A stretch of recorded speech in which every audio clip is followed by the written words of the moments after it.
Hello, c'est HR, votre chroniqueur. Je viens de terminer la série Silo sur Apple TV+.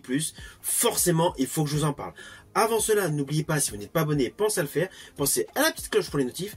Et surtout, pensez à mettre en commentaire tout simplement ce que vous avez pensé de cette série. Let's go!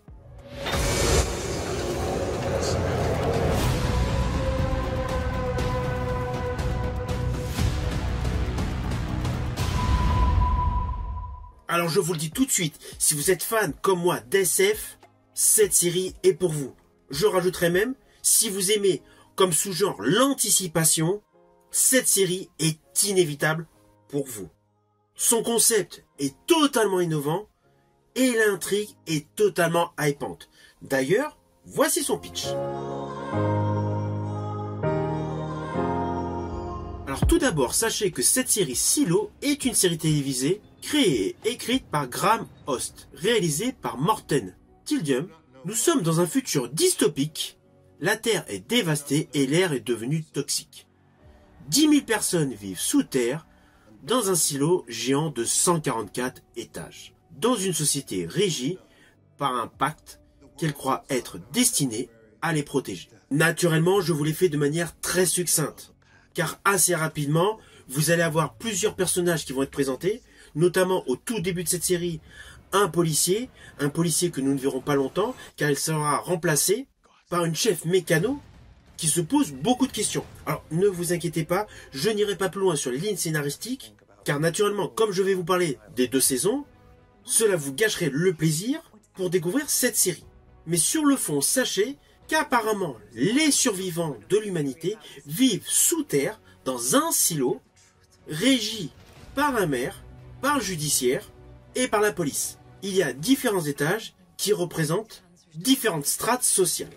Alors, niveau décor, si vous êtes aficionados de cinéma, vous allez avoir l'impression de retrouver un côté Hunger Games et un côté Detox avec Stallone. Ça, c'est pour ce qui est des décors. Décors, in fine, qui ne sont pas énormes. Oui, lorsque je dis énorme, c'est en termes de paysage. On n'a pas beaucoup de décors différents. Que ce soit pour la première saison ou la deuxième saison, vous allez vous apercevoir que le principal décor, vous allez voir, c'est essentiellement l'escalier central du silo. Oui, on va avoir les petites demeures.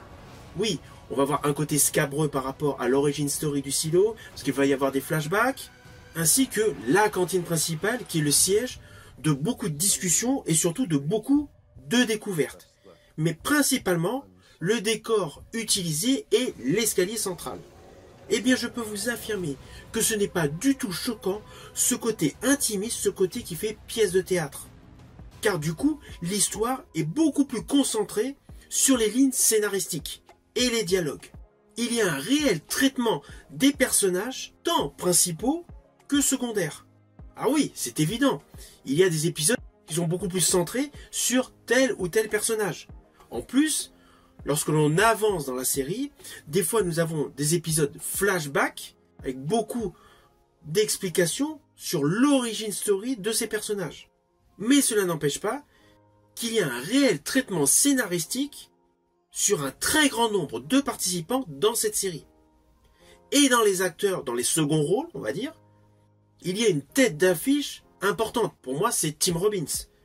Pour la nouvelle génération, Tim Robbins ne représente pas énormément de films, car cela fait pléthore d'années qu'il n'a plus le premier rôle au cinéma, mais c'est un acteur au talent multiple. Perso, le premier film que j'avais vu avec Tim Robbins était Les Évadés, où il partageait la vedette avec Morgan Freeman. Eh bien, au fil des années, son talent s'est largement multiplié, et son rôle dans cette série est totalement ambigu.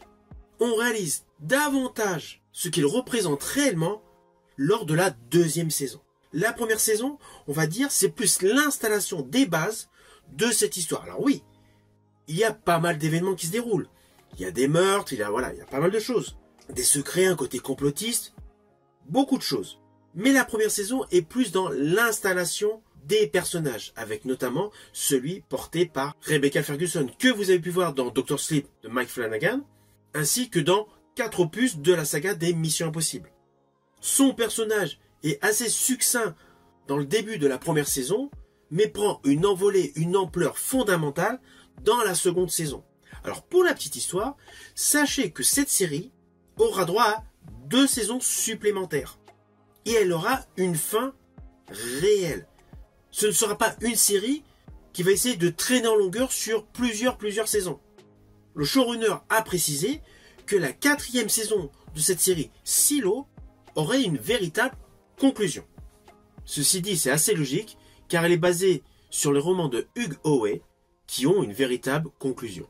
Alors oui, je vous ai parlé de l'acteur Tim Robbins. Dans la première saison, il y a pléthore d'acteurs que vous avez vus plusieurs fois, que ce soit au cinéma ou à la télé. Je pense principalement à Will Patton. Will Patton, un habitué des films aux côtés de Kevin Costner. Je pense notamment à The Postman, à Sens Unique, ou même à Yellowstone, la série aux côtés de Costner. On retrouve également David Oyelowo, mais qui a également une très grande carrière tant au cinéma qu'à la télé. Au cinéma, je pense à son rôle dans La planète des singes, Interstellar, Jack Reacher. Et en série, j'avais particulièrement aimé son adaptation, son interprétation dans la série Les Misérables. À ses côtés, nous retrouvons l'artiste musical Common, qui a déjà aujourd'hui une belle carrière également à la télé et au cinéma. Je pense notamment à Hunter Killer, Night Run, Suicide Squad. Là, dans cette série, il a un rôle extrêmement ambigu qui passe par divers états. Le côté brutal, le côté inflexible et parallèlement le côté très familial avec son épouse et son enfant. De ce fait, toute cette distribution a de réels personnages taillés sur mesure qui correspondent pleinement aux acteurs et actrices. Implicitement, cela se voit dans le jeu des acteurs et actrices. Tout le monde croit en leur rôle. C'est pour cela d'ailleurs que cette série fonctionne. L'histoire est captivante, l'histoire est innovante, il y a des retournements de situation totalement imprévisibles et surtout des découvertes surprenantes. Je vous le dis honnêtement, cette série est blindée de faux semblants. Ceci dit, il faut rester concentré, car par moments, avec le jeu des flashbacks sur les origin story, vous risquez de perdre quelque peu le fil. Mais si vous êtes bien concentré, vous allez vous apercevoir que cette série n'est pas du tout prévisible. Je rajouterai que l'atout principal de cette série est son univers dystopique, avec une intrigue qui mélange totalement le mystère, le complotisme, la tension et surtout une réelle profondeur des personnages.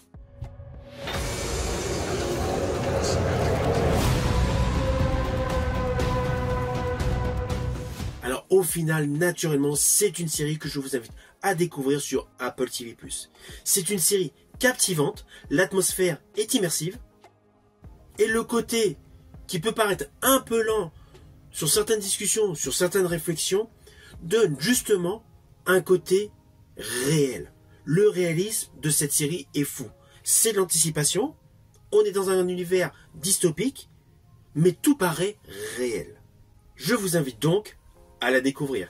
Si vous avez aimé ma vidéo, n'oubliez pas, petit pouce vers le haut, pensez au partage. Quant à moi, je vous dis à bientôt pour une prochaine vidéo.